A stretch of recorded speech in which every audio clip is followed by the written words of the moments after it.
September 12th, one of the most important dates of the year. Huge. Big Nick becomes was it 12th? No, 18th? 31st.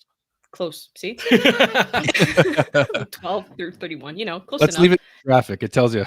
There you go. See, this is why we have photos. 31st captain in Montreal Canadiens history, and also the youngest at 23 years old.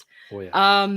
This was written in the skies that Nick Suzuki would be captain, although I'm not going to lie, I have a big part of me that was wishing for Brendan Gallagher for the amount of heart and years that he has dedicated to this organization. But having Gallagher wearing the A is just as important as him wearing the C. It doesn't matter what letter he has on his jersey. This guy will always be the heart and soul of this team. But Nick Suzuki has grown into such a mature individual off the ice that it's being represented every time he speaks to the media, every situation he handles. So initial reaction, guys? Yeah, I mean, we kind of expected it, right? When we had him on the show, Nick, we asked him about Trying to get it out of him. He actually gave us a great answer, right? We didn't ask him, hey, are you going to be captain? And we're like, how would you feel about being captain? Like, what would you do and all that? And if you haven't watched that episode yet, do yourself a favor and go watch that. He gave us a great answer.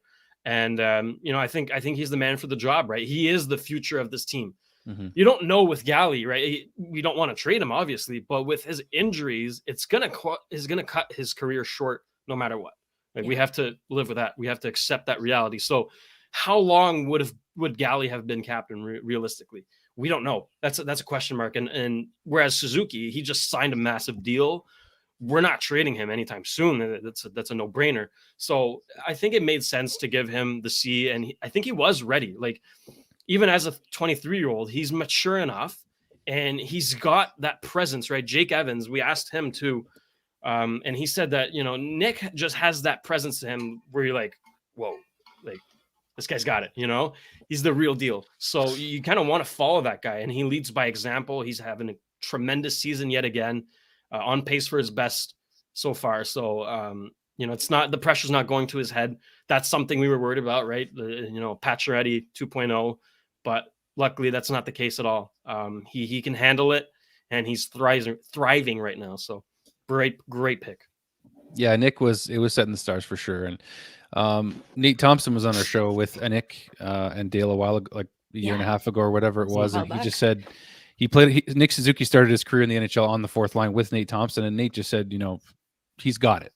Yeah. Like, he's got a gift. And I don't mean to mention this because I've said it so many times, but my career in broadcasting started the night that I interviewed Nick Suzuki in the OHL when he came here to Niagara. And honestly, like, that was like a promise I made to myself.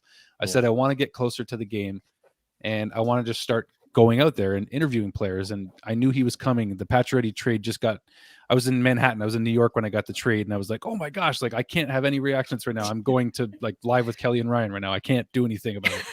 But that's what happened. I got the trade, and I didn't really know anything about Nick Suzuki. And then I'm like, okay, I'm going to go watch this guy play and then see if I can catch an interview. And as soon as he walked up, I don't know what it was, but there was a presence. There was a presence there. I was just like, ooh, like, kind of one of those, like, not just nervous energy, but almost like there's something special about this kid. Like, I think he's going to be a bigger deal than we realize. And then now we're sitting here 4 years later. He's the captain of the Montreal Canadiens. At 23. At 23 years old. And just the person he is, the skill set he has, the players he was able to learn under Shea Weber. He talked to Weber on the phone before taking this on and what to expect. Yeah. He found out everything he could about it before actually accepting the role. And he brought his buddy Cole Caulfield along for the ride too. No, but you know what?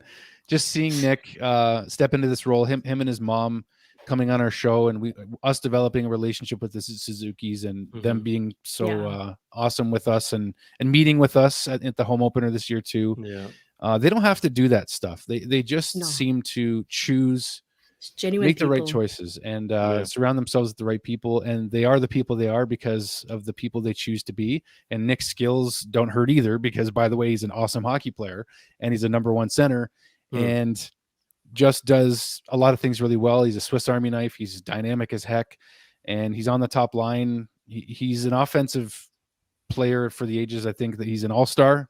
He's everything that you could want in a kid who just is soft-spoken, but in a good way. He almost reminds you of Carey Price, the way he carries himself a little bit. Yeah. He's had every opportunity to learn from some of the best within a 2-3 year time frame, and we still don't even have the best of him yet as a player. So much more to come still from Nick, and I couldn't be more thrilled that he has the C, and I added it on my jersey very, very quickly when he got it.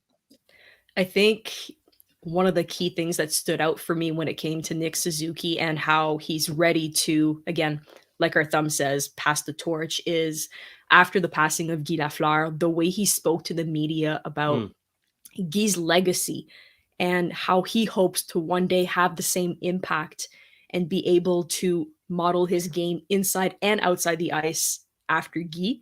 That right there, I was hooked.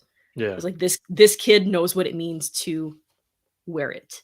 Mm-hmm. There's not a lot of people and all the players that will put on the sweater and play for the crest.